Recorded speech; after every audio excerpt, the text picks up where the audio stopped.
Hi, everyone. Welcome back to our third session of Between the Bulletin Boards.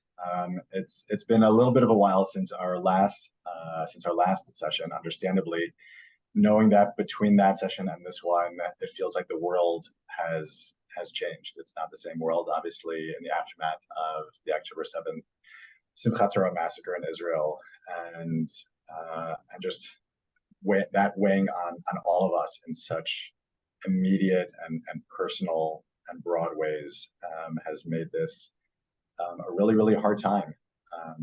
As as individuals, as educators, as professionals in the field, it's been a lot. So we would just want to kind of acknowledge that. Yeah, there isn't really a call or meeting or gathering that I'm not on where that isn't the first check-in. People are like, how are you? And then it's like, well, how are you? Right. And you just can't help but ask that in a much more intentional way, knowing that the answer, of course, is we're all terrible on one level.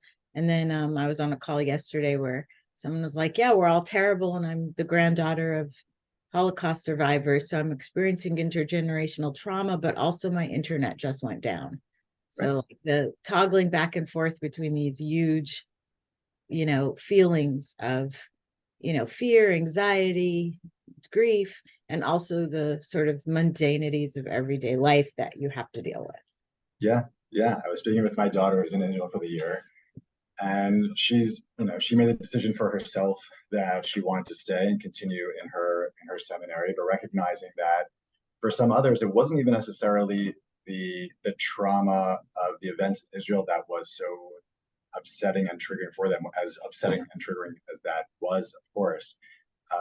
But for some, as you're mentioning, it was something unexpected. Like even just knowing that their travel was very limited now brought up for some of these students like feelings of the COVID pandemic that obviously Mm, we're still in the aftermath of. And right. it's just a lot. There's just um, to um, a lot to navigate, a lot to hold during this time. And I'll I know it to be true from just year after year after year. There's such a seasonal element to the school year as well, where this we know we just changed the clocks back. It's dark at like 2 in the afternoon. Right. We're just for so many different reasons, our fuel tanks are just kind of are just running on empty, and our teachers' fuel tanks are running on empty. And I think because of that, it bears asking the question of what can we do? How might we, in different kinds of ways, refill our own tanks and thereby allow ourselves and our teachers to refill their tanks, which ultimately then spills over into their classrooms and for their students.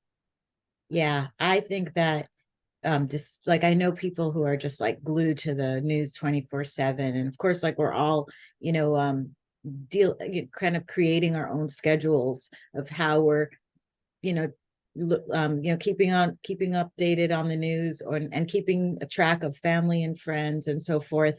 But I really think it's so important to take time for yourself and not feel guilty about it. Like, I've really been good about trying to work out every day and just be in nature. And I know those things kind of sometimes sound corny, but right, they're just very restorative. And I think it's really important not to feel guilty that just because you can do that, you should, you somehow shouldn't. But you're not going to be effective for other people if you're feeling, your tank so empty. Yeah. And I think to that end, what can we do as educational leaders to allow other people to take that time and to grab that time to do whatever it is that refills their tanks. I know one school that I've been working with, they had their educational leadership team um, just put out an email to the full faculty, letting them know if anyone for any reason would benefit from like an extra prep period here or there. Not obviously not crazy, but like know that you can just email us, no questions asked. We will come into your classroom, we'll sit with your students. You can leave us something to work with them on, or just allow them a time to have a study hall with us supervising, and then you take some time for yourself. Go outside, take a walk, listen to some music, go get a coffee, whatever it is that allows you to refill your tank a little bit, know that we as your administration are here to support you through that. That's really beautiful. And I think that also, sometimes I know you mentioned also of like someone suggesting that administrators write thank you notes. I think it's like that's really beautiful also because I think it's such a small thing, but it's always so nice to get a thank you and to really feel like someone is seeing your work and appreciating it.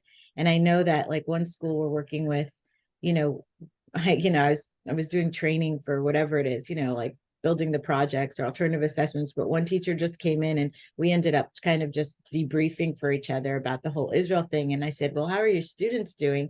And he's like, well, my students are middle schoolers. So like, they don't really notice much and they're okay, but they're processing the teacher's processing this. Right. Right. And that's when they get like scared or a little bit like shocked or, kind of shocked into silence. And I thought that was also kind of really interesting and maybe another reason why as school leaders we really should like care for our teachers because like obviously almost doesn't need to be said but but like really kind of notice and lift them up and say what do you need right now. Right, right. And obviously, as Jewish schools, we can express our care for people so often and so well with food. We I would can. just say there are a few things that go over as consistently well as just some unexpected coffee and donuts in the faculty room. It's just again, it's not a huge investment, and really it always lands well. I think on faculty to know that this is a challenging time.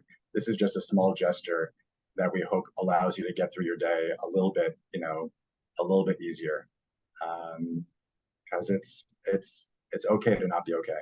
Yeah, I know. And we're recording this on the 85th anniversary of Kristallnacht. And I know, like, obviously what's coming up for me, what's coming up for all of us is we've just experienced something that we thought, we had, you know, we never had to experience again after the Holocaust. And I think it's hard to, and I know a lot of people are struggling, feeling a little despair and hopelessness because are we really going back? But I think one of the most uplifting moments in the last month was when I was at the Sachs conversation.